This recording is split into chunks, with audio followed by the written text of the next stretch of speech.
अस्सलाम वालेकुम। हम समझते हैं आपने ज़ेरे लब जवाब दे दिया होगा क्योंकि सलाम का जवाब वाजिब है, लेकिन अगर आप कमेंट सेक्शन में टाइप कर देंगे जवाब तो मुझको अच्छा लगेगा। हमारी दादी अम्मी ने एक और नमाज़ बताई थी जो इंतहाई मुश्किल हालात में पढ़ी जाती है। पहली नमाज जो कुन फ़ैकुन के नाम से बहुत मशहूर है और अपने अंदर मुजज़ाती असरात रखती है। जिसने भी इस नमाज को पढ़ा है, जिसको इसकी ज़रूरत थी, सब ने हमेशा ही पॉजिटिव फ़ीडबैक दिया है। आपको ये नमाज़ आप इस चैनल पे नीचे स्क्रॉल करें, आपको मिल जाएगी। ये नमाज़ कैसे हमारी दादी अम्मी को मिली थी, उन्होंने हम सबको बताई, ये मैंने उसमें बताया है। वैसे ही एक और नमाज़ है वो यकीनन अपने अंदर मोजज़ाती असरात रखती है और ये उससे भी ज़्यादा आसान है। आसान वो भी है, आप एक बार प्लीज़ चेक कर लें। इसमें सिर्फ आपको 2 रकत नमाज पढ़नी है सलातुल हाजत की नीयत से, यानी कि हाजत की नमाज मैं पढ़ता हूँ या पढ़ती हूँ, इस नीयत से पढ़ना है। और आफ्टर नमाज के बाद आपने 129 बार 129 टाइम्स या लतीफ़ो पढ़ना है। या लतीफ़ो अल्लाह का बहुत ही प्यारा सा नाम है, नाम में ही लतीफ़ लुत्फ़ आ जाता है सुनने से, पढ़ने से। हमेशा एक बात का ध्यान रखिए, अल्लाह का कोई भी नाम अगर आप पढ़ रहे हैं, विर्द में रख रहे हैं, तो उससे पहले अल्लाह या अल्लाह ज़रूर लगाएं, यानी कि या अल्लाह हो या लतीफ़ो, या अल्लाह हो या लतीफ़ो। इस तरह से आपको 129 बार पढ़ना है लतीफ़ो की ये तस्बीह।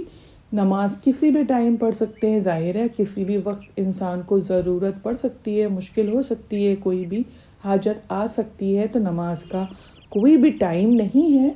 लेकिन कहते हैं अगर बेहतर होगा कि आप ये तहज्जुद में पढ़ें, 12 से रात के 12 बजने के बाद से सुबह की नमाज से पहले का जो टाइम होता है वो तहज्जुद का वक्त होता है, नमाज शब का वक्त होता है। वो टाइम ऐसा होता है कि ज़िक्र खूब होता है, तन्हाई होती है, आप अपने अल्लाह से आराम से बातें कर सकते हैं। और अल्लाह को बहुत पसंद है जब उसका बंदा नमाज शब के लिए उठता है, तो उस वक्त जब आप ये नमाज़ पढ़ के अपने लिए दुआ करेंगे, क्योंकि कुरान में है कि जब तुम्हें कोई परेशानी हो तो सब्र और नमाज से मदद मांगो। कुरान ने हल बता दिया है हमारी हर परेशानी का, सब्र और नमाज। ये दोनों को ही हम काफ़ी अंडररेटेड शायद समझते हैं, क्योंकि बचपन से ही हम सुनते आते हैं कि सब्र करो बेटा, सब्र करो, सब्र करो।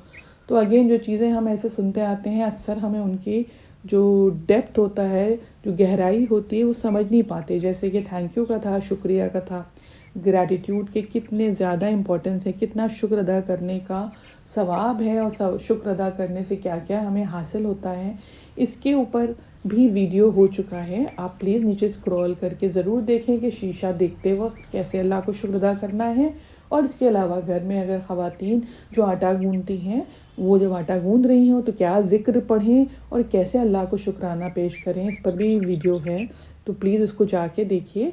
तो अल्लाह ने हल बता दिया है हमारी हर मुश्किल का, कि सब और नमाज से। नमाज भी हमारी आदत होती है, घुट्टी भी पिलाया जाता है, नमाज हम बचपन से पढ़ते हैं, शायद इसीलिए हमें अल्लाह हमको तौफीक दे और इस बात के हम गहराई के साथ हर नमाज की वैल्यू को समझ सकें, इबादत कितनी ज़रूरी है। और इबादत में तभी हमें लुत्फ़ आएगा जब हम बिना उसमें कोई भी शराइत नहीं शामिल करेंगे, किसी भी किस्म का अपना कोई भी जिसे कहते हैं मफाद नहीं रखेंगे, सिर्फ अल्लाह की इबादत के लिए। जो नमाज इंसान पढ़ता है और इसे इसलिए पढ़ता है कि वो लायक हम्द सना है, तो उस इबादत का मज़ा ही कुछ और होता है। तो ये नमाज जब अल्लाह ने कह दिया है कि सब्र और नमाज से मदद लो, तो आप यकीन जानिए कि ऐसी कोई मुश्किल नहीं है कि जिसका हल नमाज में ना हो। सलातुल हाजत की नीयत से 2 रकत ये नमाज पढ़ लीजिए, 129 बार या अल्लाह या लतीफ़ों की तस्बीह पढ़िए। और इसके बाद अगर आप चाहें, जब तक मुश्किल हल ना हो जाए, 3 दिन, 7 दिन या 11 दिन, हर नमाज के बाद सिर्फ 129 बार या अल्लाह या लतीफ़ों की तस्बीह पढ़ लीजिए।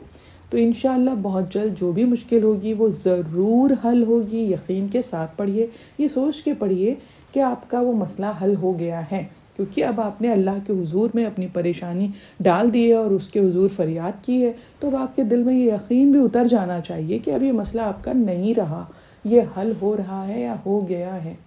इस तरह से आप दुआ करिए कि अपने तक ना रखें, فارورڈ ضرور کریں، شیئر ضرور کریں، ہو سکتا ہے آپ کو ضرورت نہ ہو، حالانکہ ہم نہیں سمجھتے کہ ہم میں سے کسی کو بھی ایسی نمازوں کی ضرورت نہ ہو، ہمیں ہمیشہ ہی ضرورت رہتی ہے اور پڑھتے رہنا چاہیے، تو شیئر ضرور کر دیں۔ اگر ابھی تک آپ نے چینل سبسکرائب نہیں کیا ہے تو سبسکرائب کر لیں، اور اگر سبسکرائب کریں تو پلیز ایک بات کا دھیان رکھیں کہ چیک ضرور کر لیا کریے، ہر آلٹرنیٹ ڈیز پہ ویڈیوز اپلوڈ ہوتے ہیں، وہ ایک بار ضرور دیکھ لیا کریے، آپ اس طرح سے بہت سپورٹ ہوگا۔